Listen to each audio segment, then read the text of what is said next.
নমস্কাৰ বাইদেউসকল। All India federation of anganwadi workers and হেল্পাৰ্ছে দেশৰ অংগনবাদী কৰ্মী আৰু সহায়িকাসকলৰ বহুকেইটা দাবী পূৰণ কৰাৰ স্বাৰ্থত এটা বৃহৎ কাৰ্যসূচী গ্ৰহণ কৰিছে, যিটো কাৰ্যসূচীৰ বিষয়ে আমাৰ অসমৰ লগতে সমগ্ৰ দেশৰ অংগনবাদী কৰ্মী আৰু সহায়িকাসকলে জনাটো অত্যন্ত প্ৰয়োজন। হয় বাইদেউসকল, এয়া চাওক, all India federation of anganwadi workers and হেল্পাৰ্ছে আজিৰ এই বিজ্ঞপ্তিখন প্ৰকাশ কৰিছে। বিজ্ঞপ্তিখনৰ প্ৰথমতে আছে AIFAWHৰ ৰাষ্ট্ৰীয় অধিৱেশনৰ আহ্বান, অৰ্থাৎ all India federation of anganwadi workers and হেল্পাৰ্ছৰ ৰাষ্ট্ৰীয় অধিৱেশনৰ আহ্বান। কেন্দ্ৰীয় ট্ৰেড ইউনিয়নৰ আহ্বানত মে' মাহৰ প্ৰথম সপ্তাহত সৰ্বভাৰতীয় ধৰ্মঘট কাৰ্যসূচী। অংগনবাদী কৰ্মী আৰু সহায়িকাসকলৰ চাকৰি নিয়মীয়াকৰণ আৰু ICDS আঁচনিক প্ৰতিষ্ঠানিকৰণৰ দাবীৰ ওপৰত 3 কোটি স্বাক্ষৰ সংগ্ৰহ কৰিব all India federation of anganwadi workers and হেল্পাৰ্ছে। তাৰ তলত কৈছে, বিজেপি নেতৃত্বাধীন NDA চৰকাৰৰ শ্ৰমিক বিৰোধী নীতিৰ বিৰুদ্ধে কেন্দ্ৰীয় ট্ৰেড ইউনিয়নৰ আহ্বানত 2025 চনৰ মে' মাহৰ প্ৰথম সপ্তাহত all India federation of anganwadi workers and হেল্পাৰ্ছৰ উদ্যোগত শিশু আৰু শ্ৰমিকৰ আইনী অধিকাৰ বিচাৰি এই কাৰ্যসূচী গ্ৰহণ কৰা হৈছে।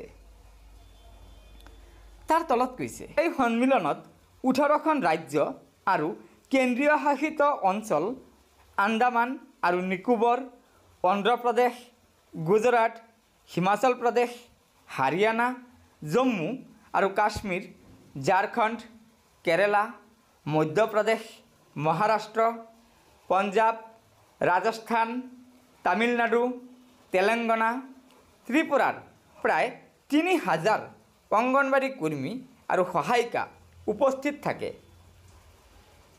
লগতে উত্তৰাখণ্ড আৰু পশ্চিম বংগৰ কৰ্মী সহায়িকাসকলো উপস্থিত থাকে। CITUৰ সাধাৰণ সম্পাদক তপন সেনে এই অধিৱেশন উদ্বোধন কৰে। তেওঁ চৰকাৰৰ একনায়কত্ববাদী নীতিৰ বিষয়ে ব্যাখ্যা কৰে, যিয়ে কৰ্পৰেট লুণ্ঠনৰ সুবিধাৰ বাবে সকলো গণতান্ত্ৰিক অধিকাৰক ভেঙুচালি কৰে। তাৰ তলত আছে, অধ্যাপক উৎস পাটনায়কে মুখ্য ভাষণত ভাৰতৰ খাদ্য সুৰক্ষাৰ ক্ষেত্ৰত থকা শাসক শ্ৰেণীয়ে কেনেদৰে আপোচ কৰিছে আৰু ইংৰাজৰ শাসনকালতকৈ ভাৰতৰ জনমূৰি খাদ্যশস্যৰ উপলব্ধতা বৰ্তমান কেনেদৰে কমিছে সেই বিষয়ে ব্যাখ্যা কৰে। তেওঁ কয় যে চৰকাৰী দাবীৰ বিপৰীতে শিশুৰ অপুষ্টিৰ সমান্তৰালকৈ ভাৰতত মহিলাৰ ৰক্তহীনতাও বৃদ্ধি পাইছে। গতিকে ICDSৰ দৰে আঁচনিসমূহ শক্তিশালী কৰাটো অত্যন্ত প্ৰয়োজনীয় বুলি তেখেতে উল্লেখ কৰে। তাৰ তলত আছে, এই সন্মিলনত ভাষণ প্ৰদান কৰে AIKSৰ সাধাৰণ সম্পাদক বিজু কৃষ্ণান, AIAWUৰ সাধাৰণ সম্পাদক B ভেংকট, DYFIৰ সাধাৰণ সম্পাদক হিম ঘনৰাজ ভট্টাচাৰ্য, AILUৰ সাধাৰণ সম্পাদক অধিবক্তা PV Surendranath, right to food অভিযানৰ পৰা অধ্যাপিকা দীপা সিনহাই, সংসদৰ সদস্য V শিৱাদাসান, AA ৰহিম আৰু জন ব্ৰিটাছেও সন্মিলনত ভাষণ প্ৰদান কৰে। এই বৈঠকত সভাপতিত্ব কৰে AIFAWHৰ অৰ্থাৎ all India federation of anganwadi workers and হেল্পাৰ্ছৰ সভানেত্ৰী ঊষা ৰাণীয়ে। উপ সভানেত্ৰী ডক্টৰ বীণা গুপ্তাই প্ৰতিনিধিসকলক আদৰণি জনায়। উচ্চতম ন্যায়ালয়ৰ নিৰ্দেশৰ পৰিপ্ৰেক্ষিতত সাধাৰণ সম্পাদক AR সিন্ধুৱে শিশু আৰু কৰ্মীসকলক আইনী অধিকাৰ সন্দৰ্ভত দাবীৰ চনত আৰু ভৱিষ্যতৰ ব্যৱস্থা গ্ৰহণ কৰি প্ৰস্তাৱটো আগবঢ়ায়। ইস্তাহাৰখনত ICDSৰ সাফল্য আৰু সীমাবদ্ধতা আৰু বিজেপি নেতৃত্বাধীন কেন্দ্ৰীয় চৰকাৰে ইয়াক কেনেকৈ ভাঙি পেলাবলৈ চেষ্টা চলাইছে সেই বিষয়ে বিতংভাৱে উল্লেখ কৰা হৈছিল। গুজৰাট ৰাজ্যৰ নেতা কৈলাশ ৰোহিত, KK প্ৰসন্ন কুমাৰী কেৰেলা, চন্দ্ৰাৱতী, AP গীতা দেৱী আন্দামান নিকোবৰ, উৰ্মিলা ৰাৱাত হাৰিয়ানা, বীণা শৰ্মা হিমাচল প্ৰদেশ, হানিফা জম্মু আৰু কাশ্মীৰ, সত্যভামা সিং মধ্যপ্ৰদেশ, সংগীতা মহাৰাষ্ট্ৰ, অমৃতপাল কৌৰ পাঞ্জাৱ, মহেন্দ্ৰ অধিৱেশনত হুটা ৰাজস্থান, ডেইজি তামিলনাডু, জয়লক্ষ্মী তেলেংগানা, জয়া বৰ্মন ত্ৰিপুৰা, চালমা UP, চিত্ৰকলা উত্তৰাখণ্ড আৰু শীলা মণ্ডলে পশ্চিমবংগৰ পৰা আহি ভাষণ প্ৰদান কৰে। CITUৰ সভাপতি অৰ্থাৎ সভানেত্ৰী K হেমালাথাইও এই সন্মিলনত অংশগ্ৰহণ কৰে। তাৰ তলত আছে এই অধিৱেশনত তলত দিয়া দাবীসমূহ গৃহীত কৰা হয়। 1 নম্বৰত আছে ভাৰত চৰকাৰে গ্ৰেচুইটি সম্পৰ্কীয় উচ্চতম ন্যায়ালয়ৰ আদেশ আৰু নিয়মীয়াকৰণৰ ওপৰত গুজৰাট উচ্চ ন্যায়ালয়ৰ আদেশ আখৰে আখৰে পালন কৰি তাৎক্ষণিকভাৱে কাৰ্যকৰী কৰিব লাগে। নিয়মীয়াকৰণ নকৰালৈকে সহায়িকাসকলক প্ৰতি মাহে ন্যূনতম মজুৰি 26,000 টকা আৰু কৰ্মীসকলক ন্যূনতম মজুৰি 32,000 টকা দিব লাগে।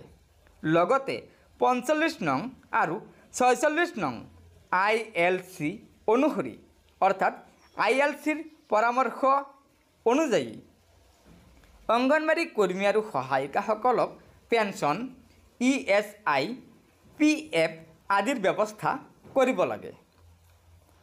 2 নম্বৰত আছে 6 বছৰৰ তলৰ শিশুসকলৰ বাবে প্ৰাথমিক শিশু যত্ন শিক্ষা আৰু বিকাশ চমুকৈ ECCDৰ অধিকাৰ সুনিশ্চিত কৰাৰ বাবে আইন প্ৰণয়ন কৰিব লাগে আৰু অংগনবাড়ী কেন্দ্ৰসমূহক নডেল এজেঞ্চি হিচাপে গঢ়ি তুলিব লাগে।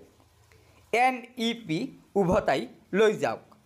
ECCE আনুষ্ঠানিক শিক্ষা ব্যৱস্থাৰ সৈতে জড়িত হ'ব নালাগে অৰ্থাৎ জড়িত কৰিব নালাগে।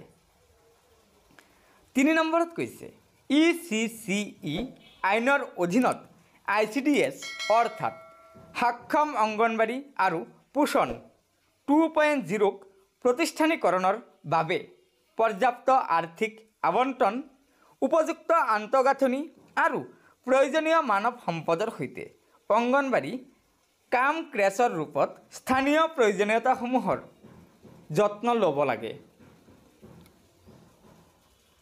4 নম্বৰত কৈছে ICDS আঁচনি কোনো ধৰণৰ ব্যক্তিগতকৰণ নহয়।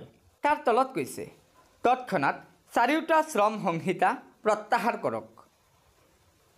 ইয়াৰ তলত আছে অধিৱেশনত আগন্তুক সময়ত তলত দিয়া কাৰ্যসূচীসমূহৰ বিষয়ে অৰ্থাৎ তলত দিয়া কাৰ্যসূচীসমূহ গ্ৰহণ কৰাৰ সিদ্ধান্ত লোৱা হৈছে। 1 নম্বৰত আছে কেন্দ্ৰীয় ট্ৰেড ইউনিয়নৰ আহ্বানত মে মাহৰ প্ৰথম সপ্তাহত ব্যাপক অভিযান দেশজোৰা ধৰ্মঘট কাৰ্যসূচী ৰূপায়ণ কৰা হ'ব। তাৰে 2 নম্বৰত আছে অংগনবাড়ী কৰ্মী আৰু সহায়িকাসকলৰ চাকৰি নিয়মীয়াকৰণ আৰু ICDS প্ৰতিষ্ঠানিকৰণৰ দাবীৰ ওপৰত 2025 চনৰ এপ্ৰিল মাহত ভাৰতৰ ৰাষ্ট্ৰপতিলৈ 5 লাখ স্বাক্ষৰ দাখিল কৰা হ'ব। 3 নম্বৰ সিদ্ধান্ত আছে 2025 চনৰ 10 জুলাইত IFৰ চাহিদা দিৱসত ব্যাপক সংগঠন সজাগতা আদি ব্যৱস্থা গ্ৰহণ কৰা হ'ব। আৰু একেবাৰে শেষত আছে 2025 চনৰ মে মাহৰ পৰা নৱেম্বৰ মাহলৈকে দাবীসমূহৰ ওপৰত ৰাইজৰ পৰা 3 কোটি স্বাক্ষৰ সংগ্ৰহৰ বাবে দেশজোৰা স্বাক্ষৰ অভিযান সংসদলৈ সমদল বহুদিনীয়া ধৰ্মঘটৰ দ্বাৰা শিখৰত উপনীত হ'ব।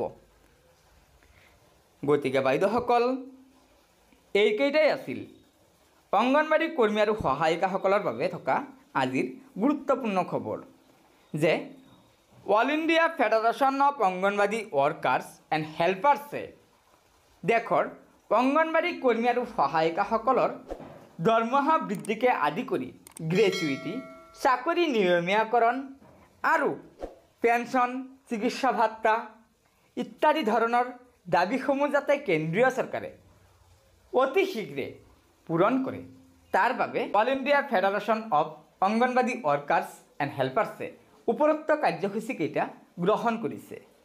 আৰু এই অধিৱেশনত যিকেইটা সংগঠন উপস্থিত আছিল সেই সংগঠনকেইটাই একত্ৰিতভাৱে সিদ্ধান্ত গ্ৰহণ কৰিছে যে যেতিয়ালৈকে ভাৰত চৰকাৰে উচ্চতম ন্যায়ালয়ৰ ৰায়দান আৰু গুজৰাট উচ্চ ন্যায়ালয়ৰ আদেশ মানি লৈ অংগনবাড়ী কৰ্মী আৰু সহায়িকাসকলৰ চাকৰি নিয়মীয়াকৰণ নকৰে তাৰ আগমুহূৰ্তলৈকে কেন্দ্ৰীয় চৰকাৰে সহায়িকাসকলক প্ৰতি মাহে 26,000 টকাকৈ মজুৰি দিব লাগে আৰু কৰ্মীসকলক অতি কমেও 32,000 টকাকৈ মাহিলী মজুৰি দিব লাগে বুলি কেন্দ্ৰীয় চৰকাৰক দাবী জনাইছে।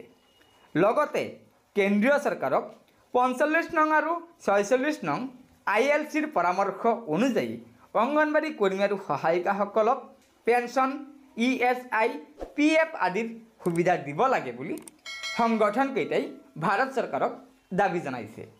গতিকে বাইদেউসকল, লগৰ বান্ধৱীসকলক এই ভিডিঅ'টো শ্বেয়াৰ কৰি আজিৰ এই গুৰুত্বপূৰ্ণ খবৰকেইটা জনাই দিব আৰু নতুনকৈ অহা বাইদেউসকলে পৰৱৰ্তী সময়ত দেশৰ অংগনবাড়ী কৰ্মী আৰু সহায়িকাসকলৰ বিভিন্ন খবৰসমূহ পোনপ্ৰথমে পাবলৈ অনুগ্ৰহ কৰি আমাৰ এই চেনেলটো ছাবস্ক্ৰাইব কৰি ল'ব।